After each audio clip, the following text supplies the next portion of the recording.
So are we supposed to start the podcast? Ready? 1, 2, 3. All right, listen up. This is the rebellion, and what we say here is patriots, gaytriots, theytriots. That's right. Pumps, what have you had it with? Okay, what I've had it with is when internet stalking goes so wrong. And this happened to me very recently. I have a few accounts that just for my own personal amusement that I stalk. Yeah. Because I'm just like, I cannot believe this is on the internet. Like they put it on there, not like hidden camera. And the other day I was going through one of my stalker accounts and I liked it. And now they know that I stalked them. And it's so You liked their post? Yes. I was trying to enlarge it and I liked it. See, this is my worst nightmare with you. It's horrible. I'll be like, oh my God, look at what such and such posted. And you're like, oh my God, let me see. Yeah. And you're grabbing your glasses. And I just immediately start like cringing, throw in a Kegel for good measure. And I'm like, do not double tap it, Pumps. Pumps, do not, I won't.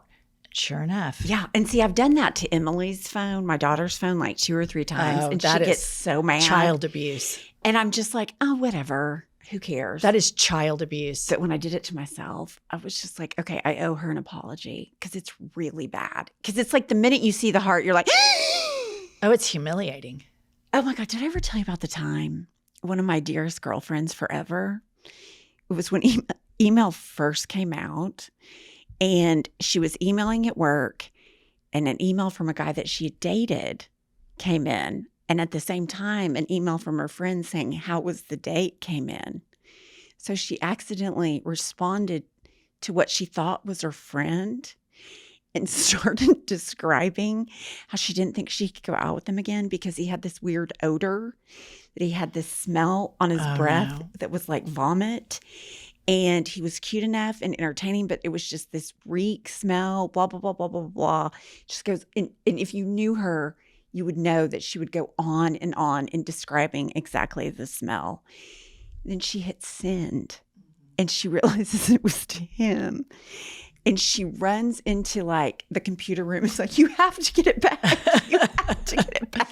They're like, you can't get it back. And he just responded, I guess we won't be seeing each other again. I mean, that's bad. There is nothing more terrifying than sending a text to the wrong person. Oftentimes during the day, I have my text pulled up on my desktop or on my laptop because then I can use full 10 digits to fire off texts from my keyboard. And it's so I'm looking at an email, looking at a website, texts are right there. Oftentimes you see one come in and you just respond, but you're not in the right thread. Yeah. So I haven't had anything that bad, but there have been some that I've sent and then I just like, I'm like, oops, sorry about that. That was intended for another thread, but.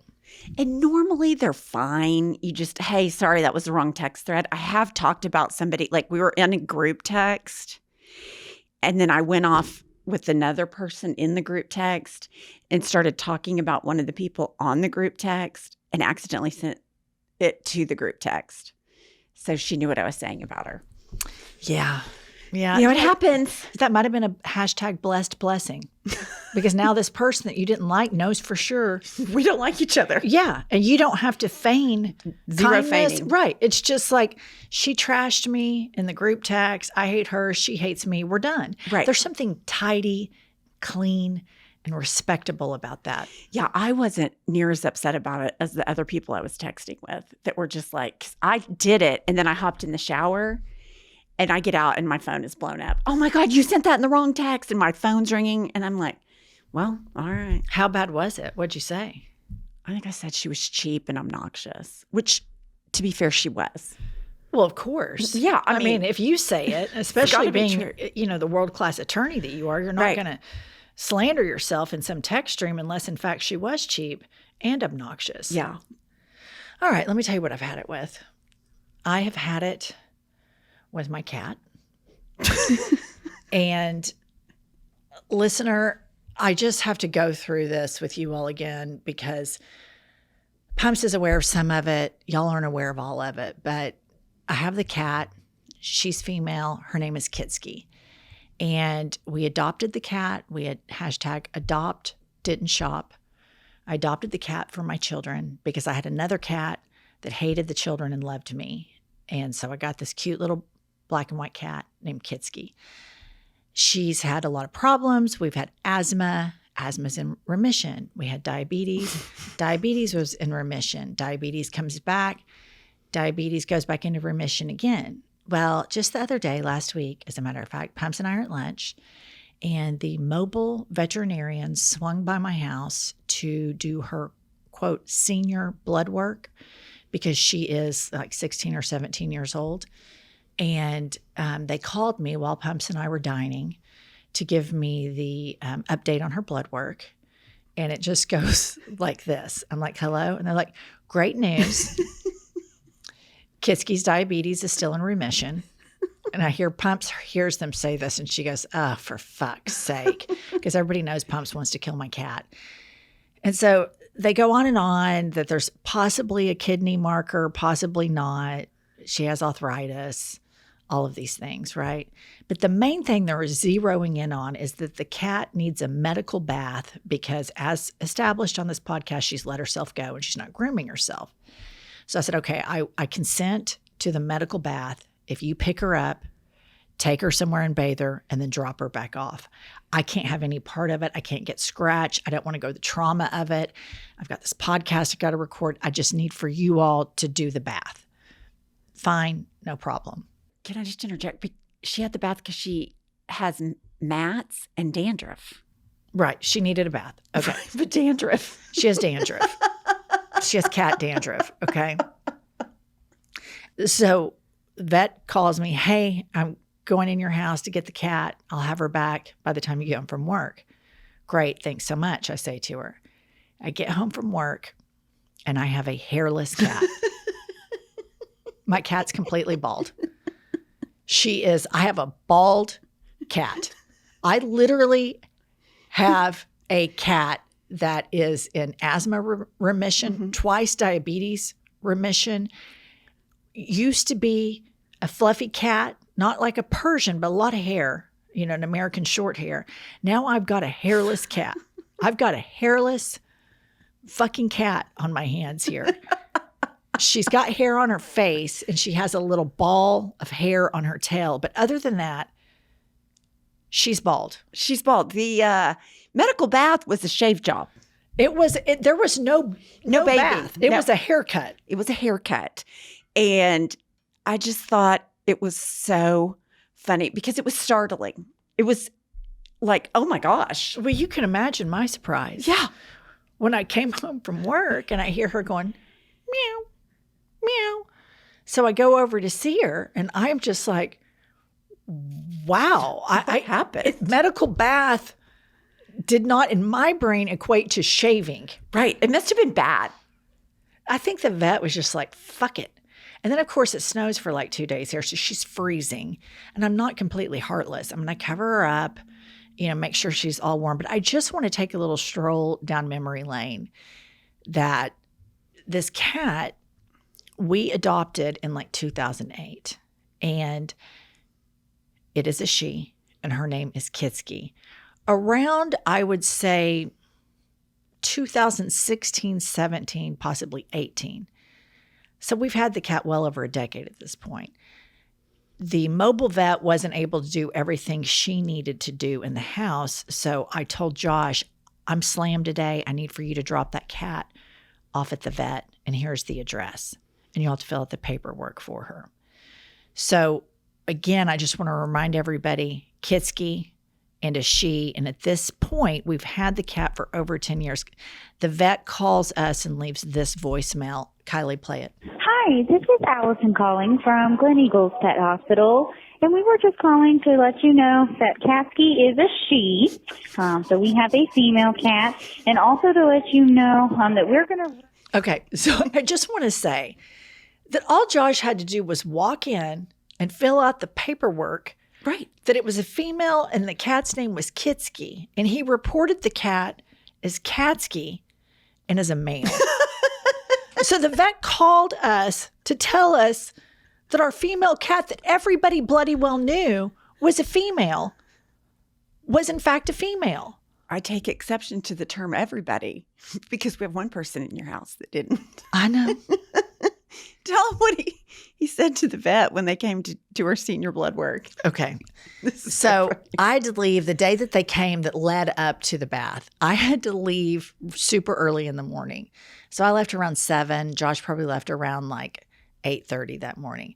And the mobile vet's coming into the house and they're like, hey, we're here to check on Kitski. Any improvements? What's going on? How's her, how's the diabetes? How's the asthma? And Josh goes, I'm just going to stop everybody right there.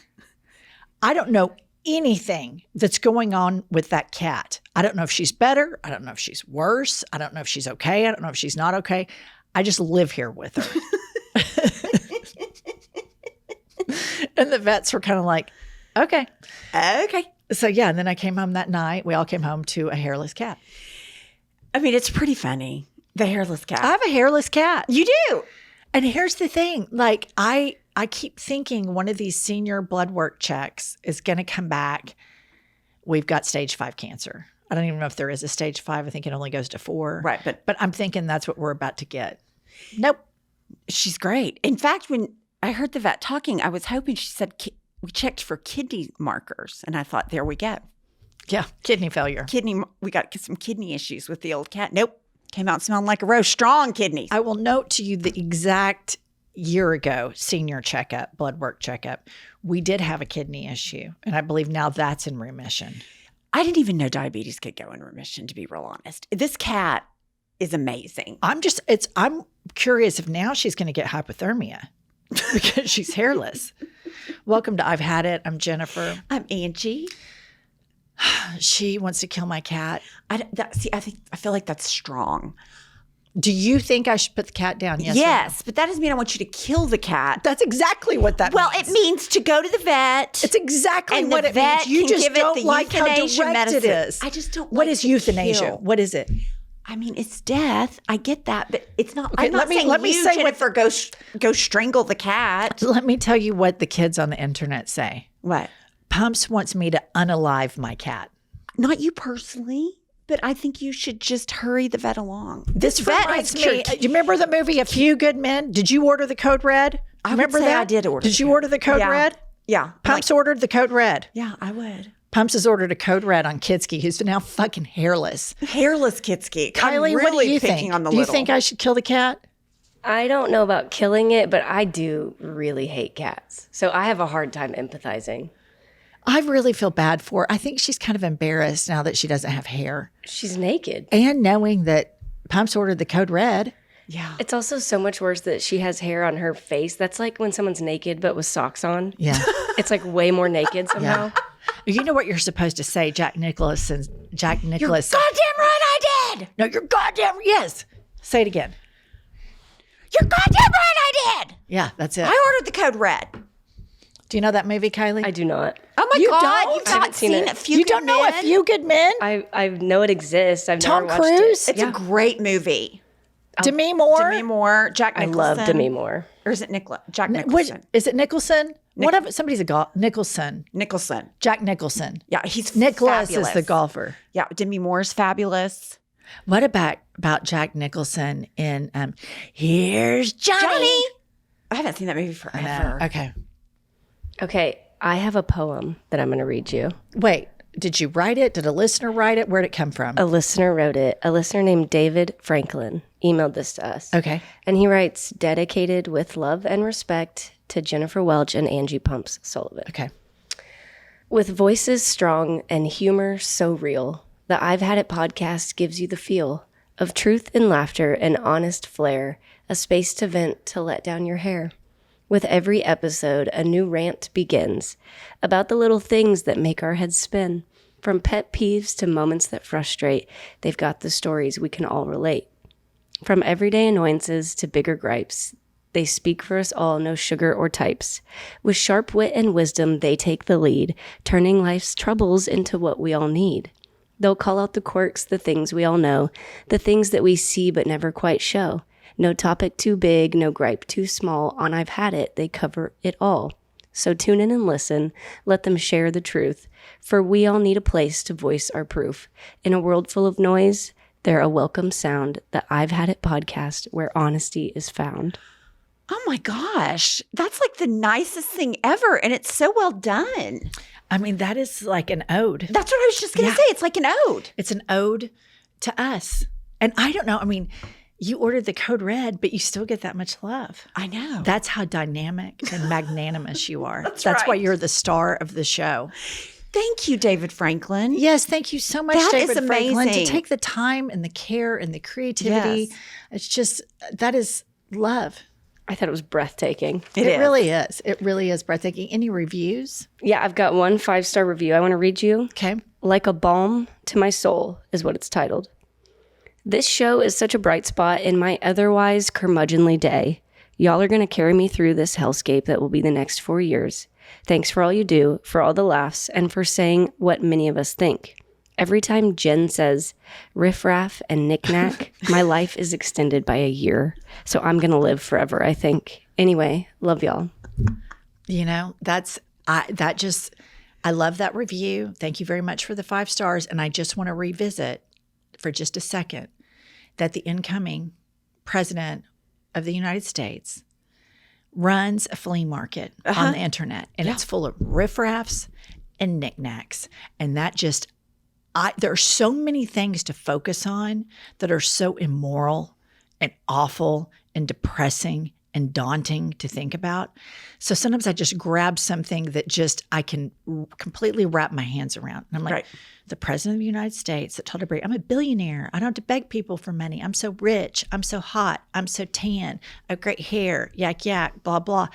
Literally runs an online flea market where he sells Bibles, cologne, Christmas ornaments, talking Trump fish, all sorts of crazy shit. Oh my God, I forgot. And it's so trashy. We have like white trash president. It's humiliating. It's embarrassing. And I just want everybody to know we will not pre-surrender. No. They will have to drag us off in cuffs. We will never give up our First Amendment right. And we will bash this motherfucker until our dying days. Starting with his makeup, everything else. All the way to the flea market. All the way to the flea market. All right, I have some news I would like to share with the class today. People who enjoy dark humor are smarter and more emotionally stable, study says. According to a study, fans of dark humor tend to have higher education levels, lower aggression, and better emotional regulation. Why? Because understanding this type of humor is no simple task. It takes abstract thinking, emotional intelligence, and the ability to process contradictions. Dark humor often combines satire, sarcasm, and irony, weaving together deeper social or cultural commentary. And I love dark humor so much. Yeah, that makes me feel smart. Yeah.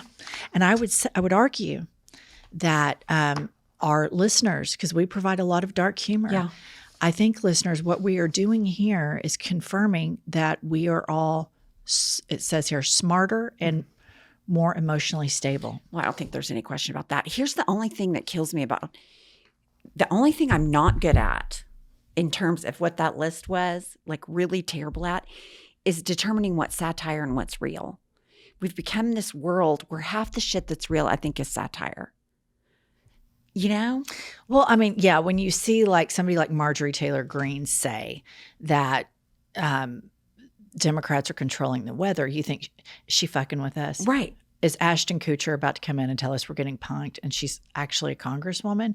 Or you hear Moses Mike Johnson talk about, yeah, God's waking me up every night telling me I'm Moses. And you're like, he's joking, right? No, they're dead serious. So sometimes I think it is difficult to know. But like The Onion, they're great. Oh my God, it's so funny. I love it. Yeah. In Trump's America, it's hard to know fact from fiction. All right, listener, we have a guest today. You probably know her or have heard of her. If you haven't, we'll introduce you to her. Her name is Mel Robbins. She is an award-winning podcast host, New York Times bestselling author, and one of the most followed and sought-after experts in mindset, behavior change, and life improvement. Anyway, let's welcome to I've Had It, Mel Robbins. Listener, this may come as a total shock to you, but Pumps and I have not always been this pulled together and rock solid. In fact, we used to be rather screwed up, wouldn't you say, Pumps? I would say damn near psychotic. Totally. And we have written a cell phone expose. One could even say it's a manifesto. And the book title is Life is a Lazy Susan of Shit Sandwiches. In all sincerity, we share a lot of our struggles that led us to this grand stage where we can talk about petty grievances. You can click the link below in the show notes to pre-order your copy now. Pumps, my son FaceTimed me the other day in this dry winter weather. I didn't realize that I looked like a raisin until I saw myself on the FaceTime screen. And that's why I'm so grateful that I've discovered Apostrophe. It is an online platform that connects you with an expert dermatology team to get you customized treatment for your unique skin. I was able to order ultra hydrating skin, and that's why you see this supple look about my glow today. I did notice you were glowing. What I really like about Apostrophe is you put your skin goals in an online consultation, and then they tailor the plan for you, and you get access to an expert dermatology team, and it's so simple to sign up for a visit. Not only that, listener, Apostrophe offers access to prescription treatments for all types of acne, from hormonal acne to facial acne, and even back, chest, and butt acne. Treat breakouts from head to toe. Listener, we have a special deal for our audience. Get your first visit for only $5 at apostrophe.com/hadit when you use our code HADIT. That's savings of $15. This code is only available to our listeners. To get started, just go to apostrophe.com/hadit and click Get Started. Then use our code HADIT at sign up and you'll get your first visit for only $5. We'd like to thank Apostrophe for sponsoring this episode. You know, Pumps, I have a very old cat that my family is very attached to, and she doesn't go outside anymore. And so she uses her box. And it's very important to me that my house remain clean and free of odor. And that's why I am so grateful that I've discovered Pretty Litter. Pretty Litter's non-clumping formula traps odor and moisture. It's ultra absorbent, it's lightweight, low dust, and one 6-pound bag works for up to a month. And Pretty Litter gives me peace of mind. It changes color to indicate early signs of potential illnesses in my cat, like urinary tract infections, kidney issues, and so much more, because you, of all people, know how important this cat is to me. Listener, indoor cats and indoor humans agree. Pretty Litter helps my house smell fresh and clean. Go to prettylitter.com/hadit to save 20% off your first order and get a free cat toy. That's prettylitter.com/hadit to save 20% on your first order and get a free cat toy. prettylitter.com/hadit. Terms and conditions apply. Please see site for details. Okay, let's welcome to I've Had It, Mel Robbins. Mel, how are you today? Today, I'm actually really good. How are you two doing? That's really good, but we need you to get kind of cranky for our podcast. Oh, get fucking ready because I haven't eaten. So it's about to be like cranky and hangry, and I'm ready. All right, I'm going to start it. What have you had it with, Mel? Oh my God. I've had it with the headlines. I've had it with narcissistic and inconsiderate and immature behavior. I've had it with, I've had it with the number of freaking cardboard boxes that come in the house and that are so hard to, you know how hard it is to like flatten those things? It drives me freaking crazy. I've had it with my dog barking all the time. I've had it with certain people's moods in my life. I've had it with how tired I am at the end of the day and how that's impacting my sex life. Let's see, do you want me to keep going? Let's start dissecting those one by one. What have you had it with today? I'll tell you, I'd like to hone in on this narcissistic behavior. Okay, let's go. Because I'm very reminded of it. all of the time. And segueing over to the first thing you mentioned, which was the headlines. And the headlines perfectly dovetail into narcissistic behavior. And I don't know how I'm going to get through this. Here's how you're going to get through it. You're going to let them. And I'm going to tell you why. So narcissistic behavior and personality styles, this blew my mind when I learned this. And I learned this from Dr. Ramani D'Ursula, who's the world's leading expert on narcissism. Did you know that narcissists are not born that way? Really? I did know that. I didn't. So there's two basic ways. Either there's a complete overindulgence of the child, and there is a messaging that we are better than. And so that is the narcissistic style that you see in people that are over the top and completely rude to other people and completely entitled. And there's so much of that in our society today. And it is, I'm done with it. I've had it, right? Right. But you've got to let them be who they are. Because the number one rule about narcissistic behavior is that they're never going to change. Right. Most people who have a narcissistic personality style do not know that they do, because it's all they've ever known since childhood. And that brings me to the second way that narcissistic personality styles are cemented in childhood. And this is the very sad way. It is through emotional neglect and abuse. See, there's a certain behavior range during which empathy develops in a human being. And once that range actually passes in terms of the age range where this thing called attribution and empathy, you're able to actually understand it and practice it. If you pass that window, it's not coming back. And what happens for kids that are emotionally neglected or abused is that because they're not seen and because they feel invisible and because they're not getting their needs met through no fault of their own because they're a child, they put up these walls with the world around them to protect themselves, and they never develop this ability to step into somebody else's shoes and consider how they might feel.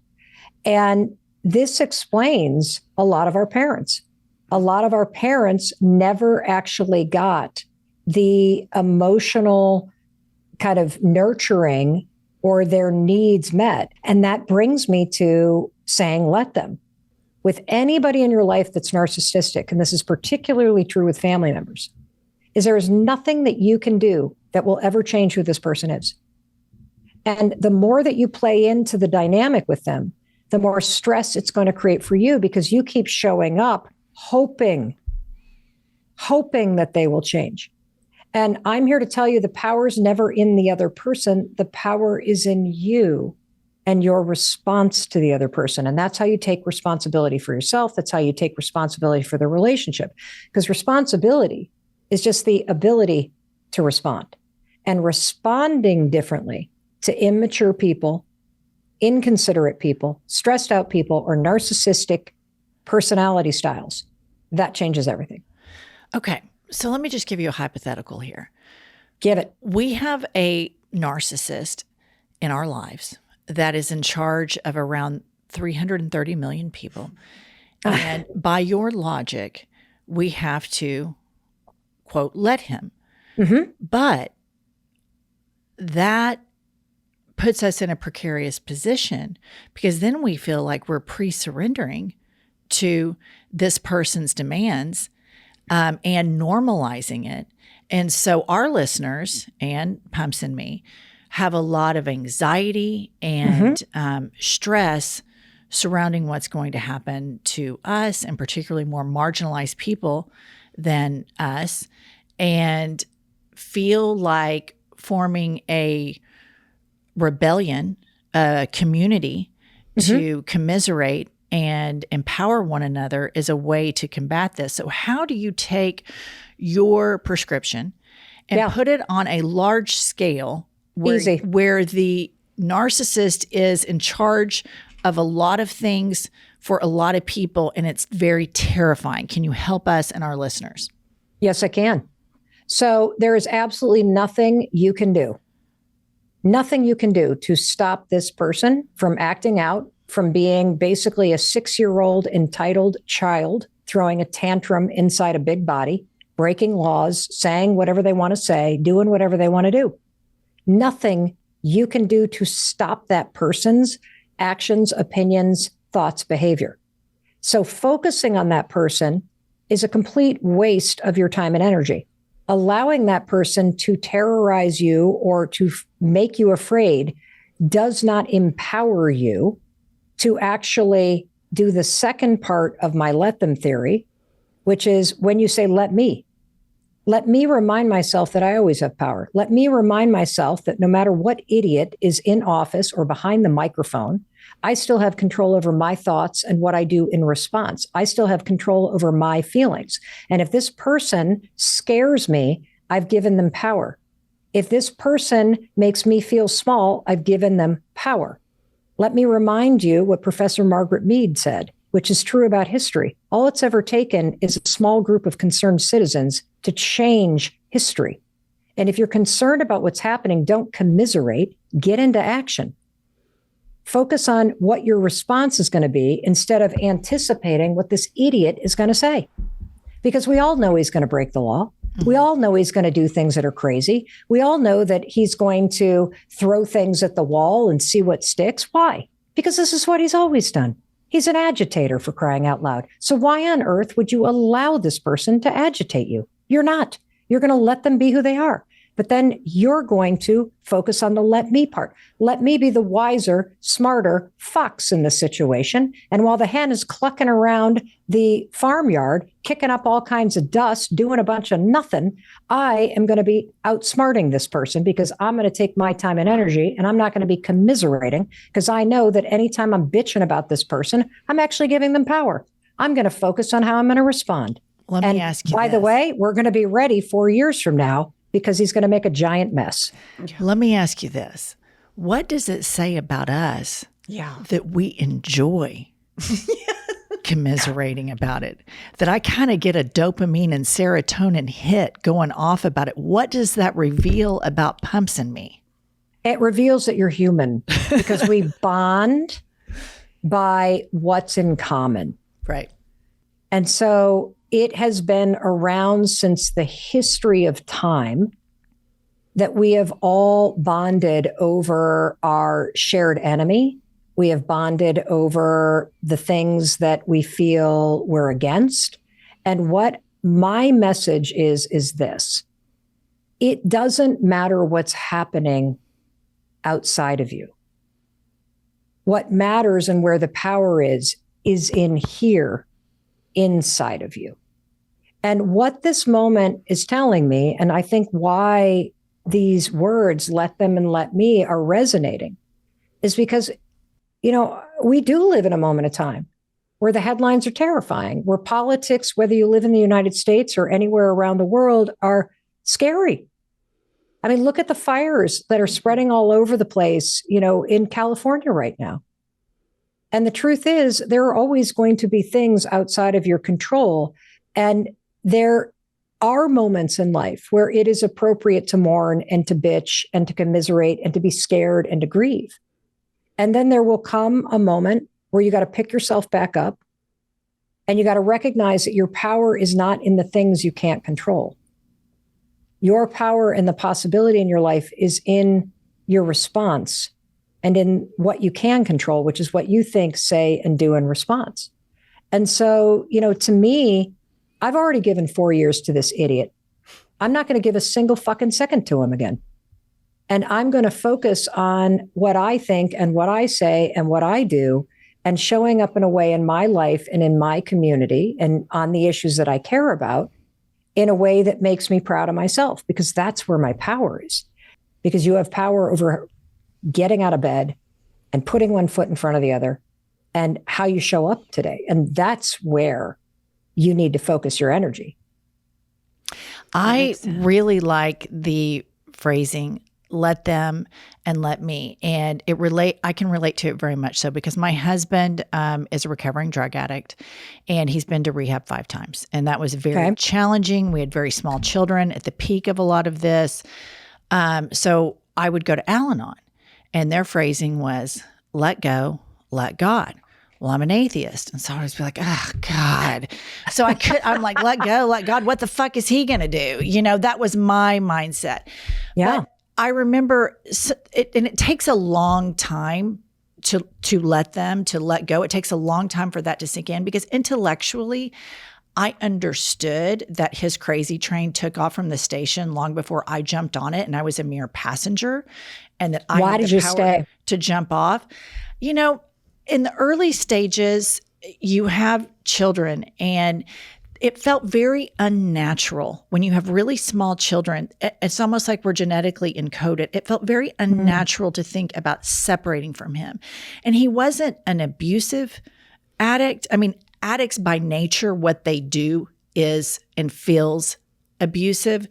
Josh really had just a horrible opioid addiction, and he was aware of it and always constantly tried to get better. But opiates kind of get their claws in you, and it's very, very difficult for people to overcome it.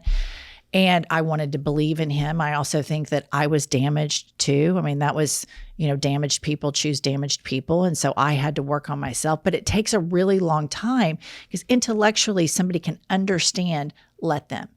But your heart has different plans. And finally, I realized that I achieved a level of personal growth where my intellect and my heart were simpatico, where they were moving at the same time. Because for a solid decade, Mel, I was a catastrophe.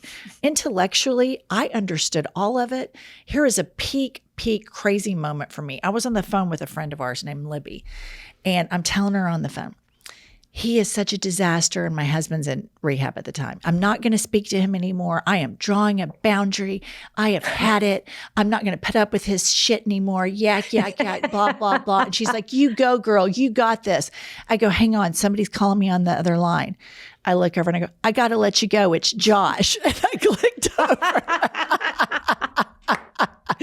So that's a prime moment where my intellect, I knew what I needed to do. But the minute I saw him, my heart just, it was just too impulsive. And so it's really difficult to get those two things aligned. And I know that this is something from the program where they say, fake it till you make it. But I literally kind of had to do that. I had to practice letting him, like realizing no matter what I did, he was a broken drug addict. And that was his.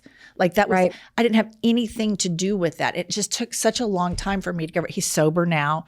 We're as happy as every other married couple, which is measurable. Actually, I think you're happier. And I want to unpack a couple things.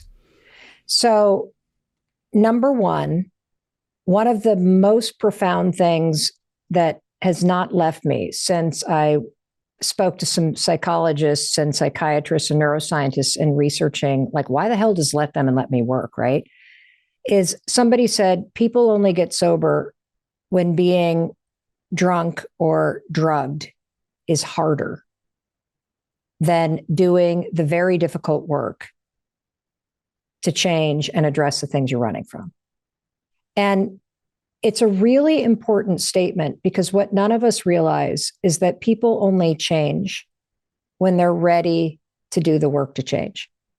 And that's not an easy thing for anybody to do, because the brain in a human being is wired to do what's easy and pleasurable right now. This is why we sit on the couch instead of going for a run.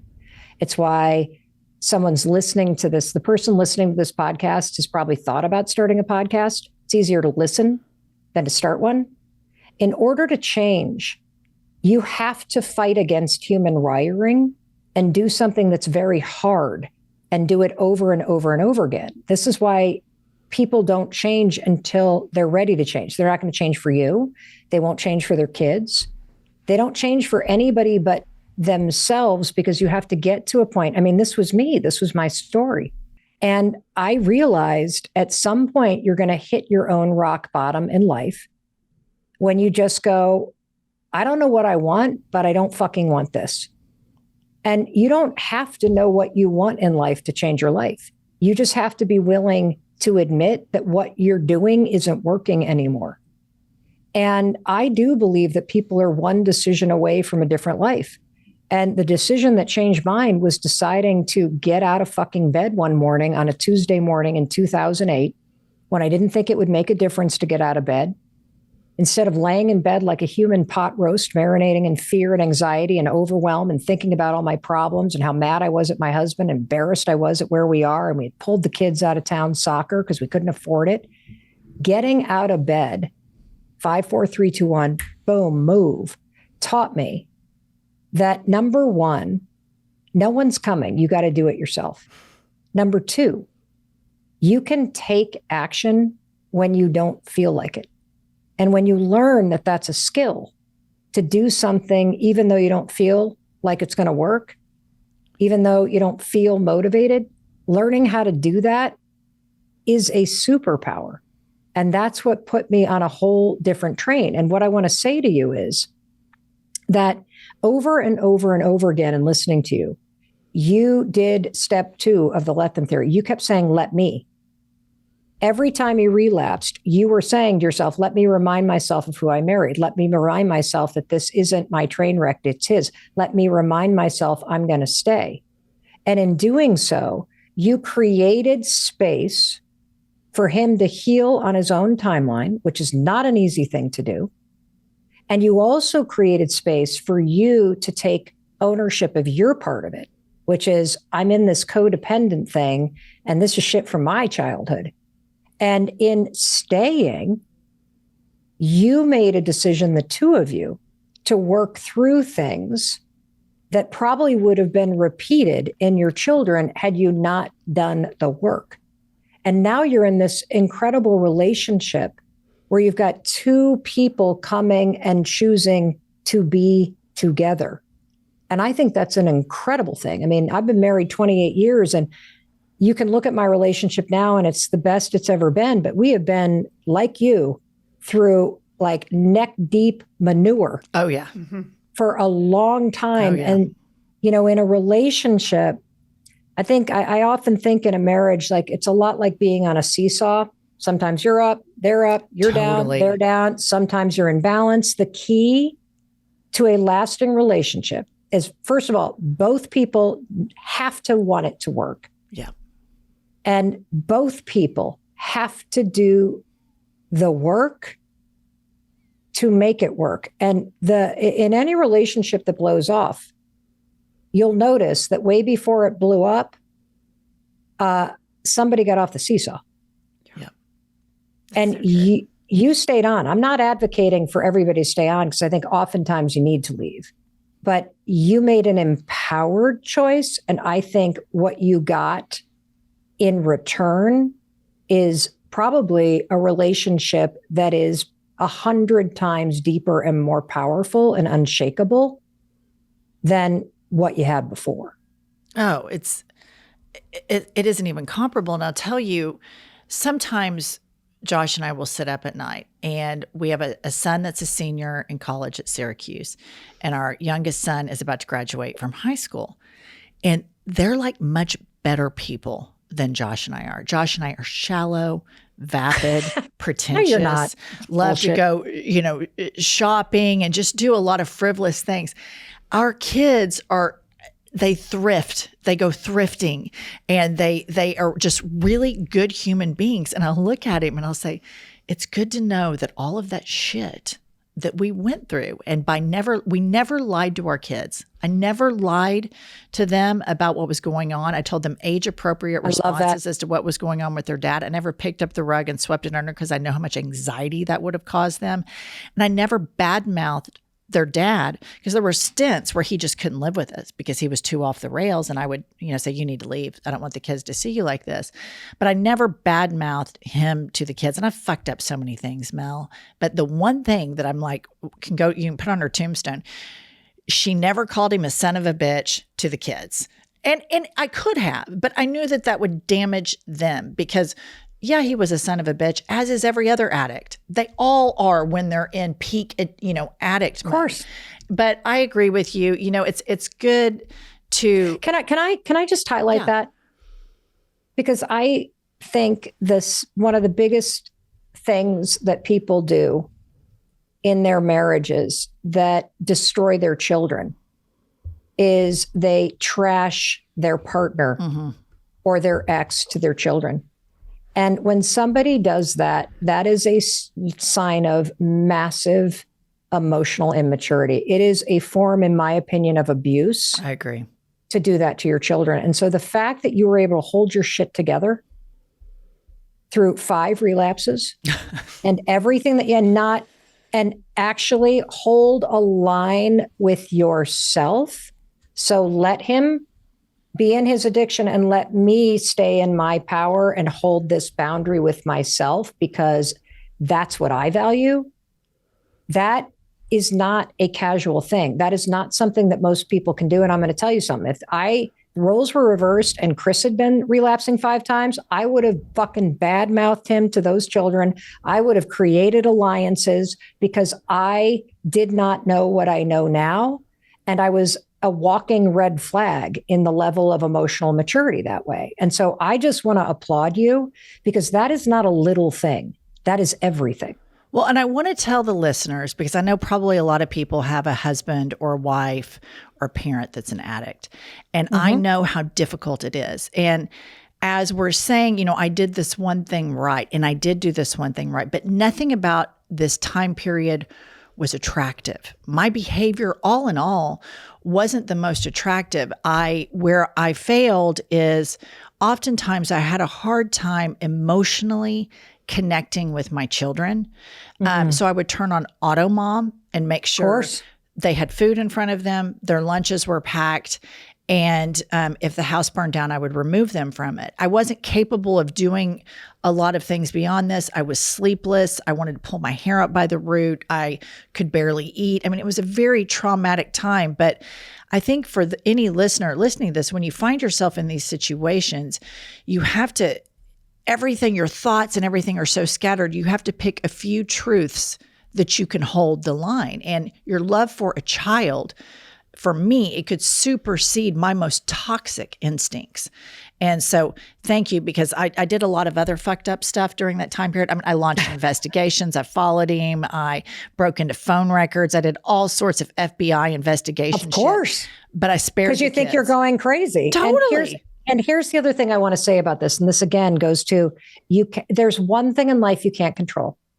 It's another person and what they think, do, say, feel, what they believe. And you also cannot control when they heal. And what I wanted to say about this that I think is really important if you're really struggling right now is that auto mom mode, I would call that middle school and high school for my children. I was in that mode because my husband ultimately left the restaurant business. And if we were going to save the house and ever pay the bills, it was on me. And so I went into go mode, working 3 jobs. My husband's getting sober. He's bottomed out. He's taking care of the kids. I was not present. But here's how I want to relieve anybody of the guilt. Because you're going to look back or in the middle of it, you're going to feel guilty because I'm not present with my kids. I'm exhausted. I can't do this. I can't be there. Think about what you value. What is your highest value? And for me, in that period of our life with liens on the house and bills sky high and my husband trying to overcome depression and alcoholism and me I got to pay the bills. I got to pay the bills. I got to keep the lights on. My highest value is safety. And when you're in debt to that extent, it is an excruciating and relentless level of anxiety. And so I was able to go on to autopilot mom mode like you were and not punish myself because I kept reminding myself, I'm focused on the most important thing right now. I have a hard time sometimes identifying what my value is in certain situations, though. Is it fear? Am I reacting out of fear? Am I reacting out of hurt? Am I reacting out of just not wanting to do it? So sometimes I have a hard time, like when you were saying identifying your value, like safety, I'm going through the list and I'm thinking, Okay, yeah, that makes perfect sense. What I've seen that I know you have the 5-second rule on the instinct. My instincts are terrible, Mel. So I'm just I don't think that's true. I think your instincts are dead on. I think you've gotten very good at ignoring them. That's probably right. Homes.com knows that when it comes to home shopping, it's never just about the house or condo. It's about the home. And what makes a home is more than just the house or property. It's the location and neighborhood. If you have kids, it's also schools, nearby parks, and transportation options. That's why Homes.com goes above and beyond to bring home shoppers the in-depth information they need to find the right home. And when I say in-depth, I'm talking deep. Each listing features comprehensive information about the neighborhood, complete with a video guide. They also have details about schools with test scores, state rankings, and student-to-teacher ratio. They even have an agent directory with the sales history of each agent. So, when it comes to finding a home, not just a house, this is everything you need to know, all in one place. Homes.com. We've done your homework. Listener, Pumps and I have a brand new obsession. It is a game called June's Journey. Each scene takes you further through a thrilling murder mystery story. It is so much fun. It uncovers family secrets. It is Juice City, and it is so fun to play. When I was playing it this weekend, I found myself completely engrossed in the whole story and the relationships. It's really a fun game. Listener, it's free to download. It's a mobile game where you can find objects hidden in beautiful, colorful, carefully crafted scenes. You can customize, remodel, and fix your mansion and garden island. You can play alone or join a club and participate in special competitions. Download June's Journey for free by clicking the link. Again, download June's Journey for free by clicking the link. June's Journey is available on iOS and Android mobile devices as well as on PC. This episode of I've Had It is brought to you by Progressive Insurance. Do you ever think about switching insurance companies to see if you could save some cash? Progressive makes it easy. Just drop in some details about yourself and see if you're eligible to save money when you bundle your home and auto policies. The process only takes minutes and it could mean hundreds more in your pocket. Visit progressive.com after this episode to see if you could save. Progressive Casualty Insurance Company and affiliates. Potential savings will vary, not available in all states. All right, Mel, now we are going to lighten it up and play a game called Had It or Hit It. Oh my God. Welcome to Had It or Hit It. I would hit it. Had it. Had it. I hit it every day, sometimes twice a day. All right, had it or hit it, being the bigger person. Oh, hit it. I mean, I get here intellectually, I agree. It's always good to be the bigger person. And I like to look up at that high road and think about me up there in a big puffer going, it's so cold up here on the high road. Uh-huh. But sometimes when we're on our other podcasts where it's about politics, we kind of take the low road. Yeah. But we're going to start implementing the let them, let me. Well, here's what I'm going to say about that. I actually think the high road feels superior. It does. Because if I take the low road, then I just gave power to somebody I despise, and I refuse to do it. I think that's really good. I agree with that. Sometimes, though, I think they went low and I want to go lower. I want to go lower. That's okay. You got to punch beneath the gut. And also, like, keep in mind when you're in that show, that's the point of the show is to talk politics. Yeah. And you got to get in there. Like if somebody throws a punch, you're going to throw a punch back. But in life, I used to take the low road. I used to be tit for tat. I used to be transactional and have to get the last word in. And what I've realized is there's just so much more fucking power in not playing the game, not taking the bait. All right. Had it or hit it, helicopter moms. Oh, had it. You're creating anxiety in your kids. You're causing them to fail. You are making them dependent upon you and making them doubt themselves. I think that when you start doing for kids what they should do for themselves. You are giving them a subliminal message.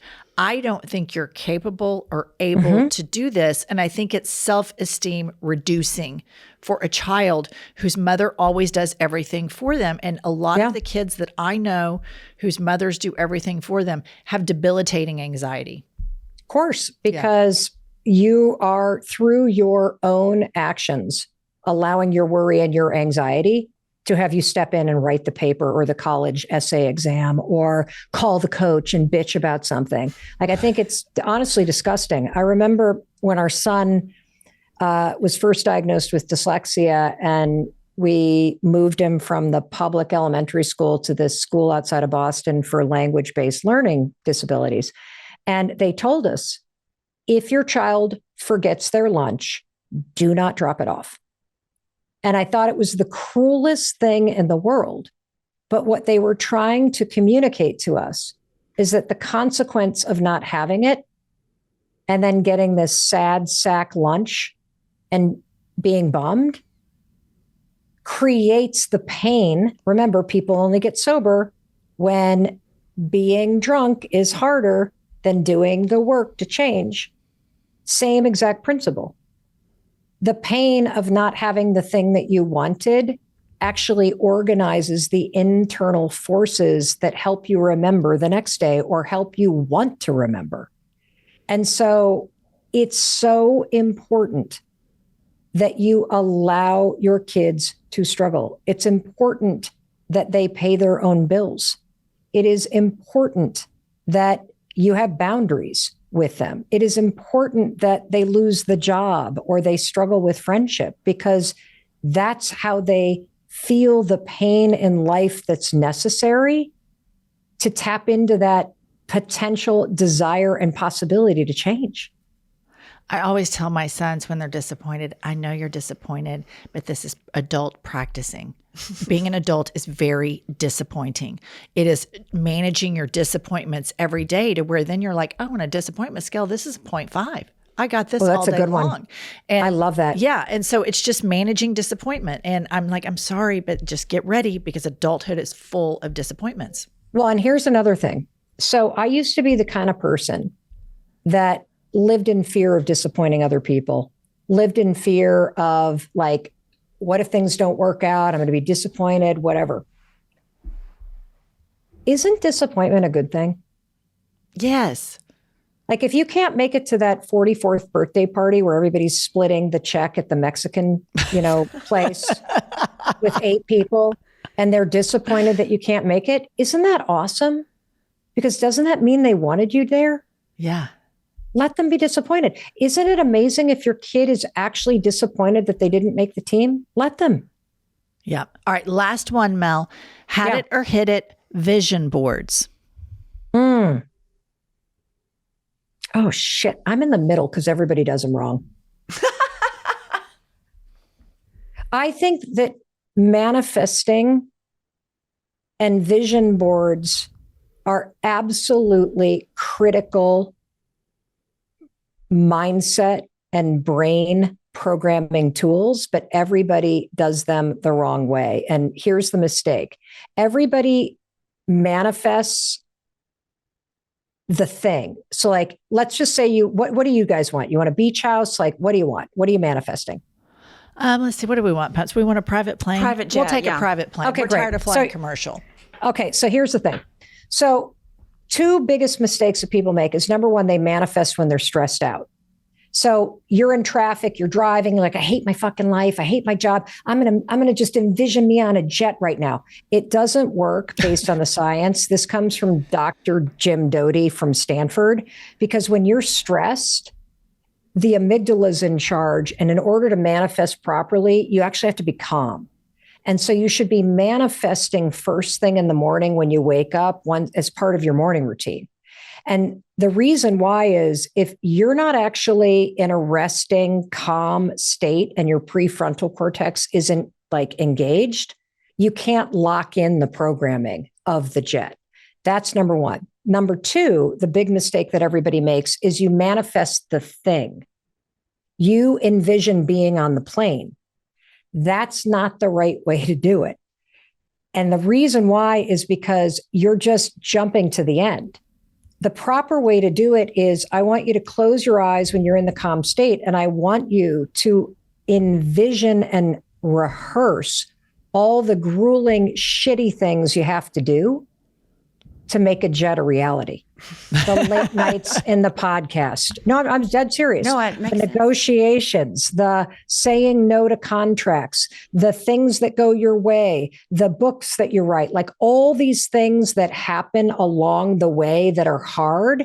You're just now like an Olympic athlete rehearsing the turns in your mind before you do the course. Because what manifesting is, it is the intentional act of rehearsing and programming in your mind the work that you need to do to achieve the things that you want, so that your mind and your nervous system are programmed to recognize anything that is related to it, so that it pops into your conscious mind and you start to see connections. And so the more that you manifest while you're calm and you manifest the process, the better. The vision board can have all that stuff up there, but in addition to the plane, I want you to have some imagery of you two working late at night. I want you to have some imagery of stacks of papers of your, multiple manuscripts that you're writing before the book, so that you're both seeing the result and you're also seeing the effort. The way she explains it, I'm kind of in on manifesting. It's a huge turnaround, but it does make sense. I can go either way. I feel like I have this brand where I said I've had it with manifesting, and I kind of have to be that asshole, but I'm going to put it under consideration. Mel Robbins, this has been a real treat. I feel like you could be in our throuple. Of course. The blonde If I weren't hair. a jealous bitch that couldn't handle being in a throuple, I don't know that I could handle that. But. This has been so much fun. It was lovely to meet you. And thank you so much for coming on our podcast. Oh my gosh. Thank you for the invitation. I'm cheering for you too. And amazing job. All right. Thanks, Mel. Bye-bye. Bye. So what do you think? Are you a believer in manifesting? The way she set it out, where you just don't put yourself on the tarmac with your jet and you envision the work, that makes a lot more sense to me. Here's what I think the problem is when people think they can make a mood board, and then all of a sudden, all of these material possessions are going to appear for them. That's where they're skirting the system. Right. I'm going to be on Pinterest and I'm making a mood board. I think it's bullshit. The way she explained it, though, I don't. The way she is explaining it is a little different. Totally different. Yeah, you don't see on Instagram when she has her Birkin bags and her matching Rolls Royces, all of the blowjobs and all the shit she had to do to get there, or whatever. Work. Interesting. All right. I think we'll just leave it there. Pumps, tell them. We will see you next Tuesday and Thursday. I'll tell you what I've had it with. Let's hear it. I've had it with that. Listen up, patriots, gaytriots, and natriots. We have a new podcast that has dropped. It's called iHip News. It's Monday through Friday, every day, 15 to 20-minute hot takes on the political landscape of the United States of America, always served with a side of petty grievances. We are on all the available platforms, Apple, Spotify, Google, whatever you get your podcasts, and YouTube. Please go rate, subscribe, and review so that we will chart upwards with America's greatest legal mind. Pumps, what does an eagle say? Caw-caw. A little bit more enthusiasm. Caw-caw. That's it. That's caw-caw. That's the patriotism that this country needs right there.